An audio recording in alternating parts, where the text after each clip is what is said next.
Akun Bjorka terus menjadi perbincangan, bahkan terang-terangan siap menebar ancaman. Assalamualaikum warahmatullahi wabarakatuh. Kita ketemu lagi di cerita inspiratif Sengkala.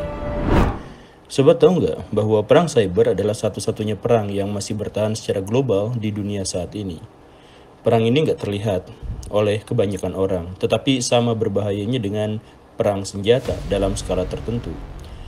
Perang ini juga melibatkan banyak pasukan yang biasa disebut sebagai anonimus, berusaha menjebol benteng cyber lawan dan melindungi benteng sendiri. Tidak ada pemimpin tunggal dan tidak ada institusi legal tertentu yang menaunginya, yang ada saling serang satu sama lain dengan berbagai motif dan alasan. Bagaimana dengan Indonesia? Indonesia adalah salah satu sasaran empuk para hacker. Tahun 2012, Indonesia diserang oleh sekitar 15 juta kali serangan per hari. Sedangkan di tahun 2018 jumlahnya meningkat sehingga menjadi 1,3 miliar serangan cyber setiap hari. Tahun 2022 jumlah penyerang jauh lebih besar, tetapi tidak ada yang lebih mencuri perhatian selain Bjorka.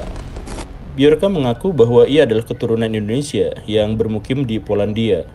Kakeknya adalah orang Indonesia, ibu pengurusnya juga adalah orang Indonesia, dan teman-temannya banyak yang orang Indonesia.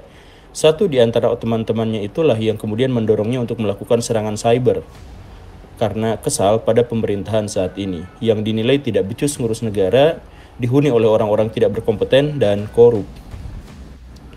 Umumnya hacker hanya mencari data demi kepentingan ekonomi atau ingin eksis menunjukkan kemampuannya membobol benteng dari institusi yang disegani.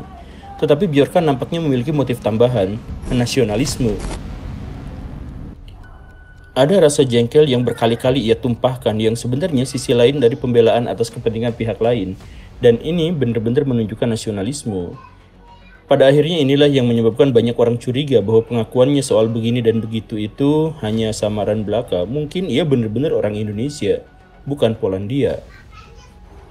Jarang loh ada hacker yang memperkenalkan diri di media sosial lalu berinteraksi dengan netizen sebuah bangsa yang diserang dan membuka aksi-aksi sesuai dengan permintaan yang sporadis dari netizen itu. Tetapi dia melakukannya, bahkan ia sampai harus berganti-ganti akun medsos demi bisa tetap berinteraksi dengan warga Indonesia dan menangkap aspirasi mereka, serta mencari siapa sebenarnya yang paling enak untuk dibobol. Ini adalah sesuatu yang sangat menarik, mungkin benar, dia memiliki motif lain yang lebih besar. Tapi jika ia seperti itu, kenapa ia masih menjual rahasia negara di deep web? Kasus belum selesai dan kita tidak tahu bagaimana kelanjutannya. Tapi hal yang harus disadari adalah bahwa dunia ini tidak pernah memisahkan mana yang baik dan yang buruk. Dunia itu tidak berfungsi untuk urusan itu. Biasanya di satu tempat dan waktu yang sama mereka bercampur. Manusia kadang bisa memilahnya, tapi lebih sering mengambilnya bersamaan. Satu-satunya filter adalah setiap individu kita. Saat kita melihat sebuah konser musik yang hingar-bingar dengan ribuan orang berjingkrak kegirangan, ribuan orang lainnya mengumpat karena kebisingan. Saat kita mampu membeli mobil yang mampu mengakomodasi berbagai kebutuhan transportasi kita, negara dipusingkan dengan polisi dan kemestian pelebaran jalan. Yaitulah dunia. Pahami dan sadari agar sebisa mungkin kita bisa memilah mana yang baik dan yang buruk, atau mengakali kejahatan agar terlihat lebih baik. Meski kita tak bisa benar-benar memilahnya, tapi yakinlah bahwa Tuhan memberikan kepada kita nilai plus saat kita berusaha untuk memilahnya.